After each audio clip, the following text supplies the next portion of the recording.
देश गोटे छोट कहानी कह कथा को लेकिन जड़े राजा थिले एवं तांकर पिलापिली किसी नथिले पुओ झील नथिले राजा राणी दुई जन राजा तांकर राज्य को बहुत भल भाव पालन करती चलांती राज्यर प्रजा मान को निजर पिला भली देखती एवं सुचारू रूपे राज्य चलु था। समय क्रमे राजांकर बयस अधिका है बयस अधिक कारण राजा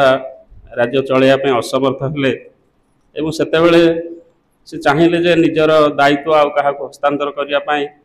किंतु पाखरे तो तांकर पुओ नाही किंबा सेमती चलैया निजर विश्वासी व्यक्ति कहीं नहांती तेणु राजा से चिंता कले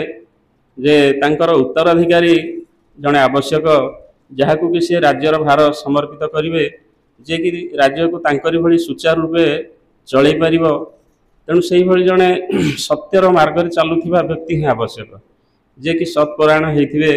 प्रजा मान को स्नेह श्रद्धा करें एवं राज्य को सुचारू रूपे चलई पारे ये जड़े व्यक्ति खोजापी राजा सेठू मंत्री को कहले जे आम राज्यर उत्तराधिकारी राज्य चलैया जड़े उत्तराधिकारी दरकार मु राज्य आउ चल पारिनी। मंत्री सेठू चिंता कले जे प्रकृत उत्तराधिकारी किभली चयन करा जीवो। मंत्री खूब बुद्धिमान थिले से सेठू चिंता करिकी सेठू राज्य रे खबर देले सबुआड़े जे राजा चाहूँगी तांकर उत्तराधिकारी जड़े बछा जीवो तेणु जो माने तांकर बयस सीमा मध्य रखिले एतिकरू एतिकी बयस आउ सी सचोट होइथिबे सत्य मार्ग रे चालुथिबे समस्त प्रकार मानविकतार भल गुण गुड़िक देहरे थिबो एई भली जड़े व्यक्ति को बछा जीवो।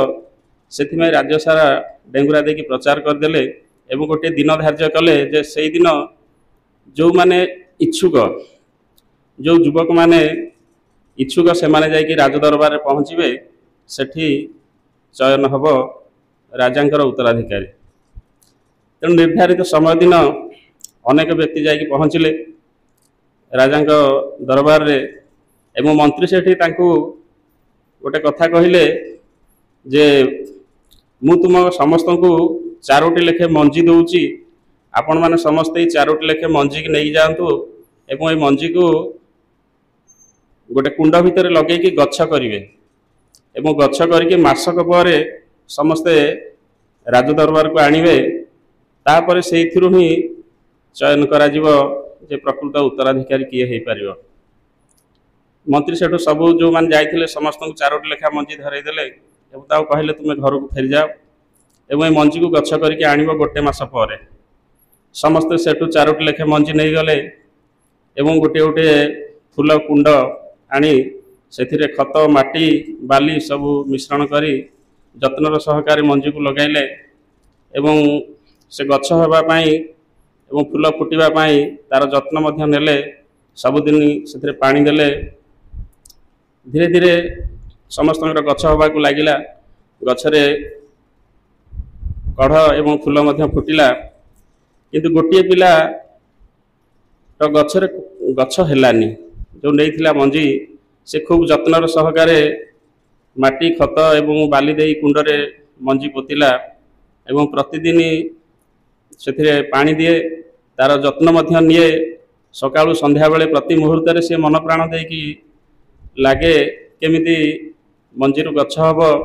एवं से गच्छरे सुंदर फूल फुटिबो मु नेकी जीवी राजदरबार को मन भितर ये आशा रही था। किंतु 7-8 दिन गला 10-12 दिन मध्य गला देखिला ता आखपाख लोक मानकर कुंडरे सब गच्छ हो गलानी गच्छरे कढ़ फूल मध्य धरिलानी किंतु तार मंजीरु गच्छ बिल्कुल बाहरुनी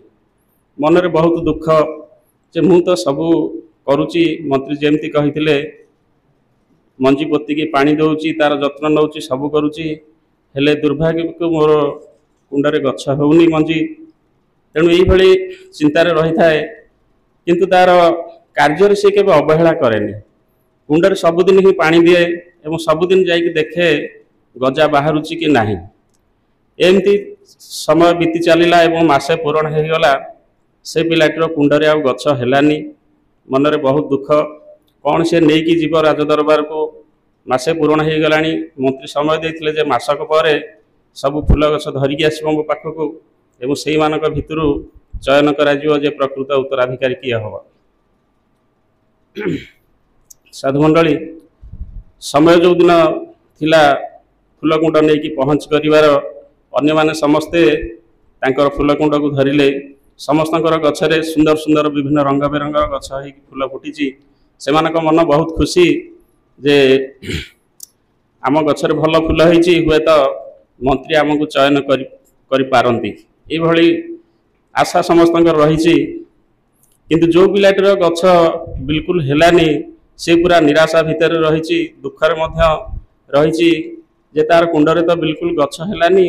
आ से खाली कुंडटा कौन नहीं जीव ये मन भितर हताशा भाव निराशार भाव जीव कि न जीव ये भावु थाए शेष तार विवेक सेठू ताकू बाध्य कला जीवाई से सेठू भाविला आज्ञा से भाविला जे मु तो ठीक भाव में काम करिछि आउ जत्न नहीं तेणिक जहाँ हो मुझे जीवी। साधुमंडली सी सेठू से फूल कुंड को सेमती नहीं गला जो थे कि बिल्कुल गछ हैनी एवं रास्तार जीवा बेले तार आग पछरे जो मैंने सब जाऊे से सब सुंदर सुंदर गछ से मन में बहुत गर्व एवं ये पिलाटर कुंडरे किसी अन्य माने सब थट्टा परिहास करुथांती जे अरे भाई तुम कुंडरे तो बिल्कुल गछ हैनी तुम्हें कहीं नहीं जाऊच खाली कुंडटा को से सब कथा शुणु थाए किंतु चुपचाप कहारी किसी न कही चलू थाए मन भितर आसु थाए जे अधा बाटर फेरीजी कि जीवी ये भितर नहीं कि सी पहुँचला से मंत्री पाखरे पहुँचला पर समस्त फूल गछ मंत्री से परीक्षा कले समस्त कहले जे गोटे पाखरे रखिदि शेष पिलाटी से जाए पहुँचला एवं देखला तार गछरे कुंड ना मंत्री कहले तुमर कौन बिल्कुल कुंडरे गछ हैनी तुम कह खाली कुंड धरिकी आसीच पिलाटी से सत कथा कहला जे आपन जेमती कहते मुझे सेमती जत्न नहीं किंतु मोर दुर्भाग्य गछरे कुंडरे बिल्कुल फूल हेलानी। परिशेष से मंत्री चयन कले जो पिलाटर गछरे जो पिलाटर कुंडरे बिल्कुल गछ हैनी से पिला ही है उत्तराधिकारी। ये कथा जानिया पर सेठू अन्य जो कर्मचारी मान थे से आश्चर्य हो गले जे एमानकर कुंडरे सब सुंदर सुंदर फूल होती मंत्री एमान को चयन न करके जार कुंडरे बिल्कुल गछ नाही ताकू किपरि चयन कले मंत्री को प्रश्न पचारे मंत्री सेठू बुझेले जे ये जो पिलाटर कुंडरे गछ हैनी ये सत्यर मार्ग को अनुसरण करिछि आउ ये जो मानकर कुंडरे फूल फुटी एमाने असत मार्ग को अनुसरण करिसेंती काहेकि ना मु जो मंजी देइथिली से मंजी गुडा को पानी रे सिझेइथिली एवं ता खरारे सुखेई देइथिली जो मंजी की संपूर्ण मात्रा रे गजा हेबार शक्ति को हरैथिला से बिल्कुल गछ ही न थांता किंतु एमाने उत्तराधिकारी हेबार लोभरे से मंजी गछ न हेबा परे अन्य मंजी को पोतिछंती एवं सेथुरु गछ करके आनिछंती किंतु एई जो पिलाटर कुंडरे गछ बिल्कुल हेनी ये मो निज मंजी को पोतिची एवं बहुत चेष्टा कला पर मध्य गछ हेलानी तेणु खाली कुंड धरिकी आसी तेणु यही पिलाटी सत्यर मार्ग चलुची ये ही हम राज्यर उत्तराधिकारी। तेणु साधुमंडली ये हूँ कहानी सत्यर मार्ग चलिए ये अनेक प्रकार समस्या आसे ताहा ही हूँ साधना सबको पछकू एड़े जी आग को चले सी ही लक्ष्य रे पहुँचे। साधुमंडली दासर कह त्रुटि थाईपे क्षमा करवा आनंदर सहित कहतु धन्यवाद।